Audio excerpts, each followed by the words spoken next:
Okay, yeah, so this is the start of my yeast donuts, and this is, again, I apologize. I have a small kitchen and not a super professional setup here, but okay, first step, yeast donuts. I have 1 cup of warm water. Now, this is the most important thing of the whole donut, the most important step. You got to get your yeast right. This is how I do it. So, this is 1 cup warm water. Now, I'm also going to use 2 cups rapid rise yeast. I'm going to pour this into there. I'm going to mix it around and I'm going to let it set. I'm going to pour it into a different bowl and I'm going to let it set to bubble up, and I'll pick you back up then. Just 1 minute. Okay, y'all, this is the second step. I put these just quick, like I said, not a too professional setup here, but now flour, 4 to 5 cups of flour, 1.5 cup of sugar, and a dash of salt. This particular recipe, you do not have to use baking soda or baking powder because I'm using the all-purpose flour. So what I'm going to do now is I'm going to put in my eggs.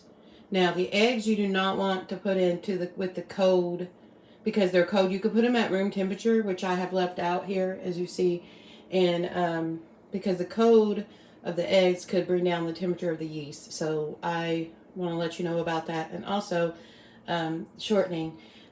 What I'm going to do is I'm going to put in the eggs and mix it around, and I'm going to also put in the shortening, and then I'm going to mix that around, and then before I mix the eggs around, I'm going to dash in the vanilla, and I'm going to give the recipe as far as the measurements goes. Now, I use the real vanilla extract in the mixture, and for the icing I use the imitation just because of the alcohol. It's just a thing I do. But anyway, I'm going to in this. Now, I sifted this together, as you can see. It's very fine. To me, that's an important step. You don't want to omit it.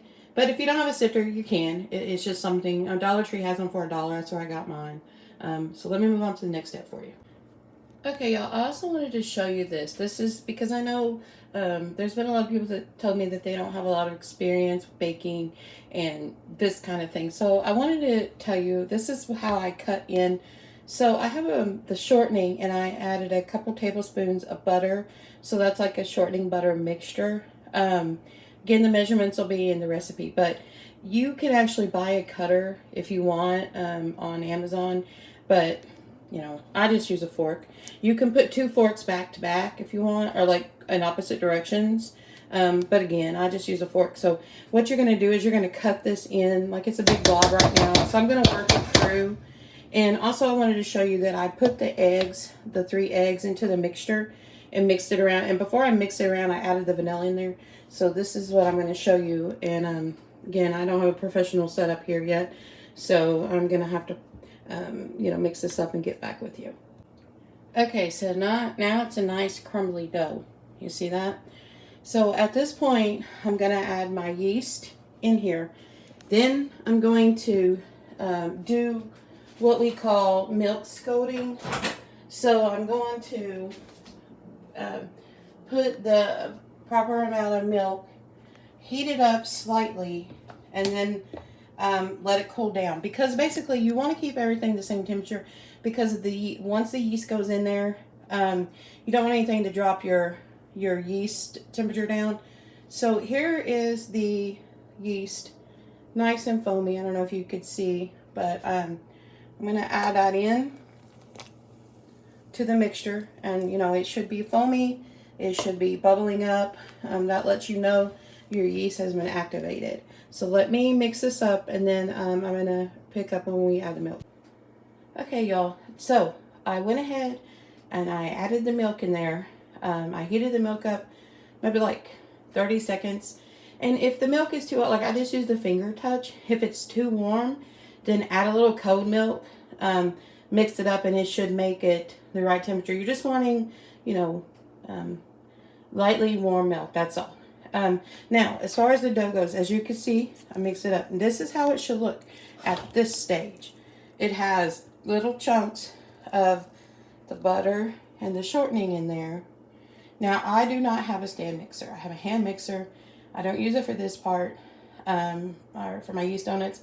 If you have a stand mixer, obviously use it, but this is just what I have. So, again, you can see the little chunks in there. Mix it good, mix it all up good. Now, what the part is next is I have another bowl that I'm going to butter or grease. I just use butter, and this is going to be, it's going to be transferred into there to rise.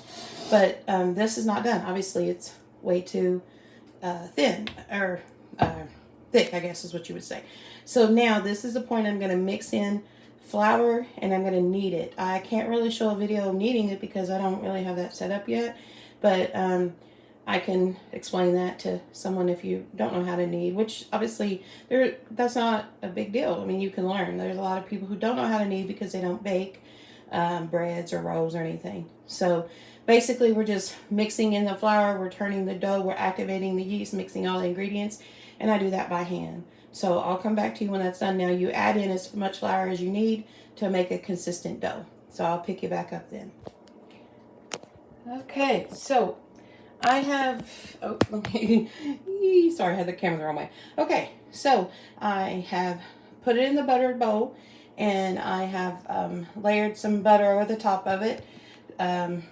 May have it a little bit too much butter, but oh well, you never hurt with that, I guess.